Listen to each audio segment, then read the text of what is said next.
কি সুন্দর পাখির ডাক, মন একেবারে জুড়িয়ে গেল। না, এবার উঠে সকালের প্রকৃতি দেখি। কি গোপাল, দাঁড়িয়ে দাঁড়িয়ে চোখ বুজে ঘুমোচ্ছ কেন? না না মহারাজ, আমি দাঁড়িয়ে দাঁড়িয়ে ঘুমোইনি, আমি ওই চোখ বুজে দাঁড়িয়েছিলাম।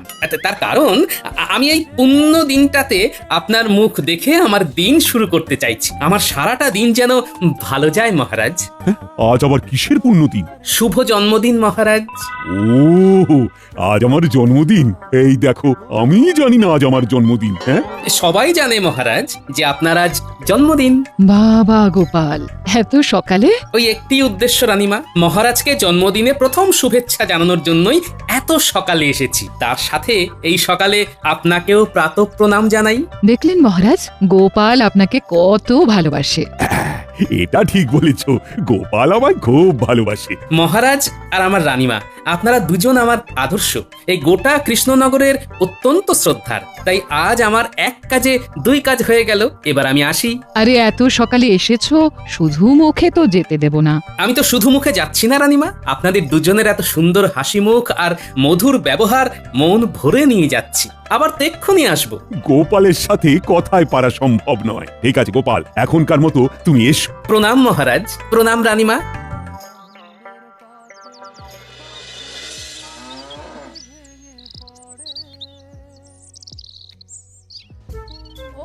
এই সাত সকালে কোথায় গেল রে বাবা? এইভাবে না জানিয়ে কেউ যায়? কোথায় গেল কোথায় গেল কোথায় গেল রে বাবা? এসে গেছি এসে গেছি, একদম চিন্তা করো না। এই এত সকালে গিয়েছি রে কোথায়? মহারাজ দর্শনে। শুধু মহারাজ কেন, সাথে রানীমা। কি এমন প্রয়োজন ছিল শুনি যে কাউকে কিছু না জানিয়ে, এমনকি আমাকে না জানিয়ে দরজা খোলা রেখে চলে গেলে?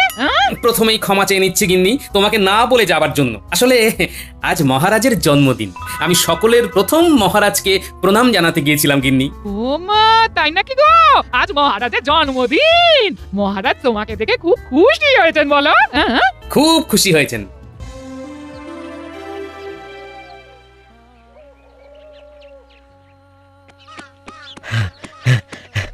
মহারাজ, মহারাজ, খুব খারাপ খবর আছে।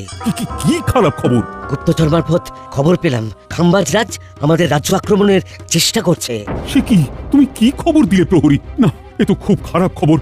ঠিক আছে, তুমি এক কাজ করো, অনতি বিলম্বে আমার সব সভাসদদের বিশেষ অধিবেশনে ডাকো। আমি এক্ষুনি সভা শুরু করতে চাই। যথাজ্ঞা মহারাজ।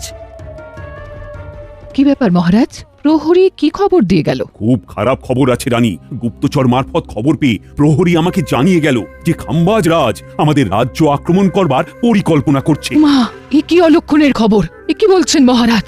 আজ দিনটা এইভাবে যাবে আপনার? কিচ্ছু করার নেই রানী, আমাকে এক্ষুনি অধিবেশন ডাকতে হবে। সকালের খাবারটা খেয়ে যান মহারাজ, আপনার ফলাহার প্রস্তুত। এখন খাবার গলা দিয়ে নামবে না রানী। সেনাপতি মশাই।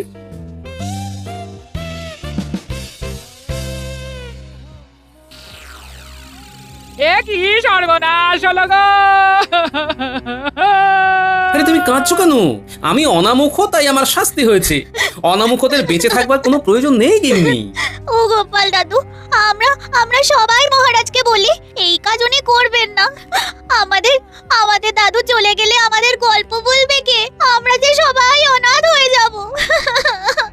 আমরা সবাই অনশন করব। ঠিক বলেছিস, এটাই উচিত হবে। হ্যাঁ গো গিন্নি, আজ বাজার থেকে কি নিয়ে আসবো বলো তো? এই বিষ নিয়ে আসো, আমি বিষ খাবো গো। আহা, ঘরে কি কি বারণ তো সেটা চটপট বলে ফেলো দেখি। বলছি বলছি সব তো আছে, শুধু বিষটাই নেই। ওই বিষটাই নিয়ে আসো। মহারাজ কি করলেন? যা করেছেন আমার ভালোর জন্যই করেছেন, বুঝতে পারছো না? কি ভালো কাজ সেটা আগে বলো। চলো সবাই বাজারে চলো, বাজারে কি ভালো হয়েছে সেটা আমি বলবো। চলো সবাই বাজারে চলো। তুমি বাজারে কি করবে? মহারাজের প্রশংসা করব। গিন্নি, আমি তোমাকে বড় ভালোবাসি।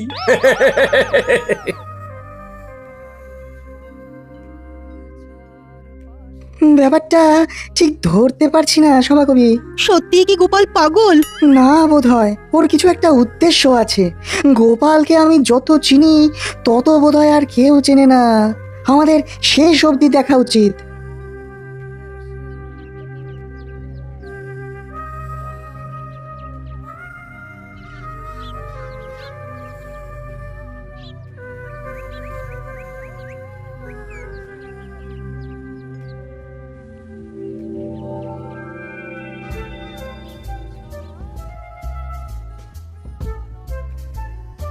চলুন মহারাজ, গোপালের ফাঁসিটা দেখে আসি।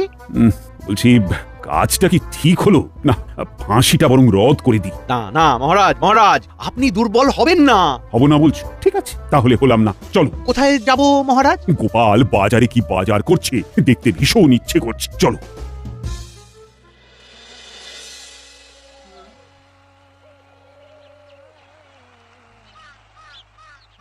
শোনো বাজারের বন্ধুরা, মহারাজ আমাকে ফাঁসি দিয়েছেন, খুব ন্যায্যভাবেই দিয়েছেন। হ্যাঁ, আমি যা অপরাধ করেছি সেটা শাস্তিযোগ্য। গোপাল দাদা তুমি করেছো কি? আমার অপরাধ হলো মহারাজকে সকালে প্রথম মহারাজের জন্মদিনের শুভেচ্ছা জানানো। সেটা আবার অপরাধ হলো নাকি? হলো না? অপরাধ তো হয়েছে। সকালবেলা আমার মুখ প্রথম দেখার জন্য মহারাজের জীবনে কত বিপর্যয় নেমে এসেছে, ভূমিকম্প হয়েছে, যদিও কোনো ক্ষতি হয়নি। যতবার খেতে গেছেন খাওয়া ভেস্তে গেছে, এটা অপরাধ কম? তোমার মুখ দেখে কারো খাওয়া নষ্ট হয়েছে, এটা কিরকম কথা হলো? আর তার জন্য ফাঁসি? বাবারে বাবা, গোপালের ফাঁসি দেখবার জন্য তো বেশ ভিড় হয়েছে। কি বলছে শুনি। মহারাজ প্রথমে আমার মুখ দেখে এত বিপর্যয়ের মধ্যে পড়লো, এর কোনো বিচার হবে না? গোপাল দাদু, তুমি কার মুখ প্রথম দেখেছিলে? সে আমি পরে বলবো, বলতে তো হবেই। মহারাজ এটা কি বললো গোপাল? সর্বনাশ, আমি বুঝতে পেরেছি গোপাল কি বলতে চাইছে। আমার ফাঁসি হবে, হতেই হবে। কিন্তু আমার যদি একদিনের ফাঁসি হয়, তাহলে আমি যার মুখ প্রথমে দেখেছি তার শাস্তি হবে না কেন? আমার যদি একদিনের ফাঁসি হয়, তবে তার হবে 7 দিনের ফাঁসি। নিশ্চয়ই হবে। কে, শুধু তার নামটা বলো। তোমার গিন্নি নয় তো গোপাল দাদা? না না না, আজ আমি ওর মুখ দেখে উঠিনি। ওর মুখ দেখে উঠলে কি আর আমার এই অবস্থা হয়? আমি মহারাজের মুখ দেখেছি প্রথম। ভেবেছিলাম আজ আমার দিনটা ভালো যাবে, কিন্তু কোথায় কি, পান্তা ভাতে ঘি।